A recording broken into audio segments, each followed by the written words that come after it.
ስጋ ቤት መግባት ቀርቶ የሃያ ነው ቢሉትም የዝሆን ነው ቢሉትም በስጋ ቤት በኩል ማለፍ ሰቆቃ ሆኖብን ስለ ኮሌስትሮልና ስለ ጮማ አስፈላጊነት ማስረዳት ከንቱ ድካም ነው እላለሁ በበኩሌ።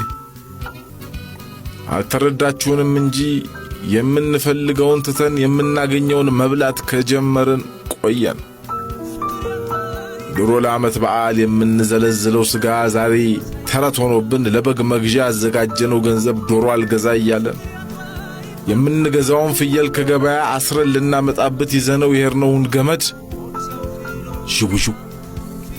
ዥውዥው እያረግን ስንመለስ ድምፁ ታነቁብኝ፣ ምን ትጠብቃለህ? ታነቅብኝ የሚለን እየመሰለን ቤታችን ገብተን ደግሞ በዓሉን እናንተ ስትበሉና ስትጠጡ እያየን ልናሳልስ ቴሌቪዥናችንን ስንከፍተው ያልበላንን ማከክ ትጀምራላችሁ። በዚህ በስጨት ብለን ቻናሉን ስንቀይረው ደግሞ ሼፍ የሚባሉ የምግብ ሊቃውንት ቢላቸውን ይዘው እያሻመዱ ይጠብቁን። በአማረ ኪችናቸው ውስጥ እየተሞናደሉ ያማራቸውን ሁሉ ከሞላ ፍሪጃቸው ውስጥ እየመዘዙ አሰራሩንና አበላሉን ሊያስተምሩን ሲሞክሩ ሽንኩርት የሚከትፉበትን ቢላዋ ቀምቼ እጃቸውን ብቆርጠው ደስታውን አልችለው።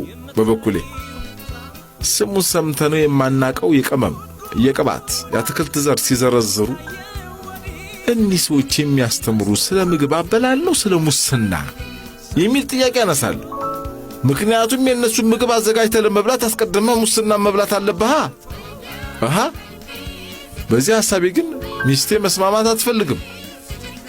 ጨውና በርበሬ የጎደለበት ማጀት ታቅፋ ፈንገስ ያበቀለ ባዶ ሞሰብ አስቀምጣ የምግብ አዘጋጃጀት ፕሮግራሙን ግን ለመከታተል ወደ ኋላ ብላ አታውቅም። እንደውም አንዴ እንደ ኤሌመንተሪ ተማሪ ባለ 16 ሉክ ደብተር ታስይዘኝና የምነግርህን ቶሎ ጻፍ በማለት ትእዛዝ ትሰጠኛለች። እንዳባወራነቴ የምትነግረኝን ሁሉ ገዝታ አምጣ አትበለኝ እንጂ ለመመዝገብ ችግር የለውም ብዬ እሺ ንገሪኝ እስክሪብቶዬን ይዤ ቁጭ ጎመኑን ለብ አድርጎ መቀቀል ብለህ ጻፍ።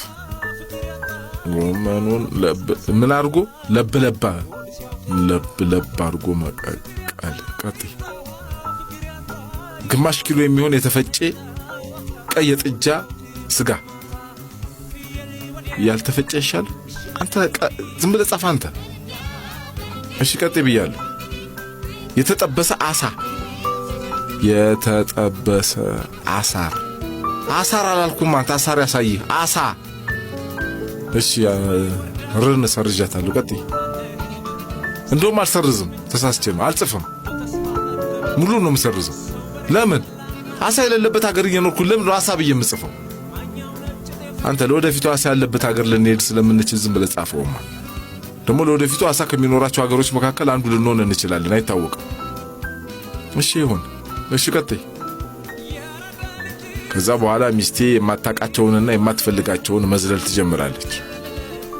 ዝንጅብሉን ልጻፈው? ዝለለው። እሱ ካቻፕ እኮ እያለች ነው። አልሰማሻትም እንዴ? ዝለለው እንዴ! ምንድነው ዘለን ምንድነው? ምን አይነት ወጥ ነው የምትሰሪው? ዝለለው። ወጋ ተሰምራ አንተ መቀባጠሩን አሁን ተውና የገብስ ዳቦ ብለህ ጻፍ። ክቡን ነው ሞላለው። በእናትህ አንተ የገብስ ዳቦ ብቻ ብለህ ጻፍልኝ ብለህ ወይ ትሂድ። በቃ ተነስ። የገብስ ዳቦ።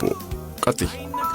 ማርጋሪንና የለውዝ ቅቤ ጽፌዋለሁ ሳትነግረኝ እየሰማሁ። ቀጥይ። ቀይ ወይን ወይም ኮካኮላ መጥበሻው ላይ መጨመር በል። አይ እንግዲህ ተይ ማሪ። አይ ምግብ ለማዘጋጀት እኮ የሁለታችንም ደሞዝ ተደምሮ አይበቃንም። ፓንሰራውም ዕውቀቱ ጥሩ ነው። ጻፈው። ተይ አይታይሽም? ኮካ መጥበሻ ላይ ወይን መጥበሻ ላይ ተይ። ጻፈው። እኔማ ጽፌዋለሁ። በመጨረሻ አዘጋጇ ጉዷን ይዛ ከች አለች። ይህን ምግብ ለማዘጋጀት ዋናውና አስፈላጊው ነገር ኦሊቭ ኦይል ሲሆን አሪፍ ጥራት ያለው ዘይት ከፈለጋችሁ ከጣሊያን ሀገር ማስመጣት ትችላላችሁ ብላ ወደ ሌላ ቅመም ልትገባ ስትል አላስጨርሳትም ብዬ ምግቡ ሳይኖር አዘገጃጀቱ ማወቅ ምን ያረግልናል ብዬ ቻናሉን ወደ ተከበረው ኢቲቪ አዞርኩት። ቀየርከው እኮ ብላኝ ረፍ ባክሽ በዛ የጭነት መኪና ይመስል የወይራ ዘይት ከጣሊያን ሀገር አረ ቋንቋም ጠፋብኝ ስናስመጣ አልታየሽም እንዴ በዛ ጥላኝ ብድግ ብላ ሄደች። ሂጂ ምን ነው እቴ ምግብማ ሞልቷል አምላክ ማይነሳኝ የፍቅር ረሃብ ነው እንዲህ ያከሳ